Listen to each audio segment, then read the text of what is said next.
जग में मुसलमान थी जिंदा ना, दुश्मन नबी जा तू भुले मता।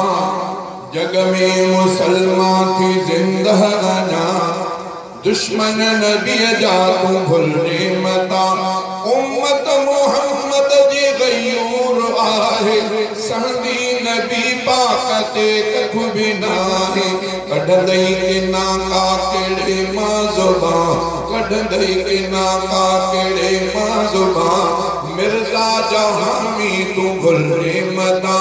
जग में मुसलमान थी जिंदा ना, दुश्मन नबी जा तू भुले मता। जान का प्यारी आ इज्जत सजन जी, परवाह नाहे का जीण मरण जी। जान का प्यारी आ इज्जत सजन जी, परवाह नाहे का जीण मरण जी। मरदासी अरबिया जे इज्जत मथा, मरदासी मदनीअ जे इज्जत मथा।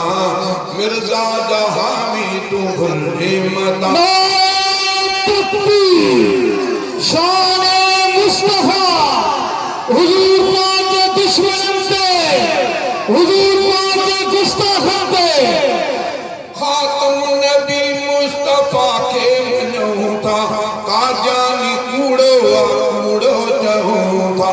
खातम नबी मुस्तफा के मनो था, काजानी कूड़ो कूड़ो जहूं था। हो कादियों था ही ईमान सा, हो कादियों था ही ईमान सा। दुश्मन नबी जा तू भुले मता। जग में मुसलमान थी जिंदा ना, यहूदन जा एजेंट भुले मता। शान रिसालत जे गुस्ताख खे जो माफी दिए तो सो मुनसिफ न चइबो। शान रिसालत जे गुस्ताख खे जो माफी दिए तो सो मुनसिफ न चइबो।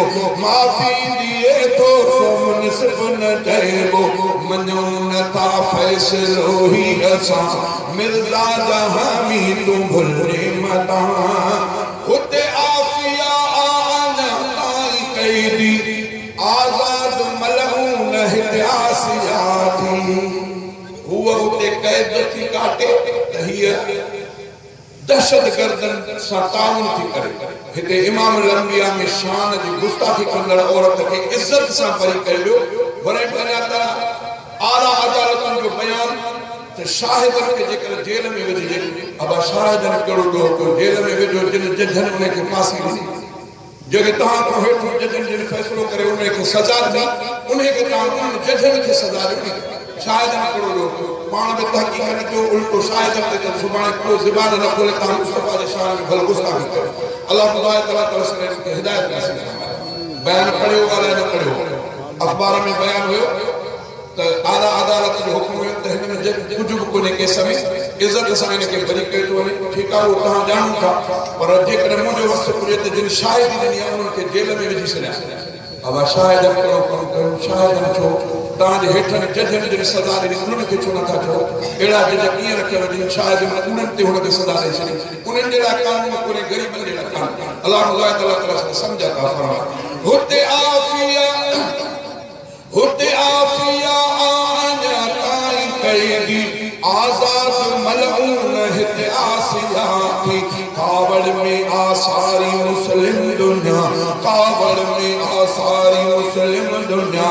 मिर्ज़ा जहामी तू भुले मता। जग में मुसलमान थी जिंदा ना, यहूदन जा एजेंट भुले मता।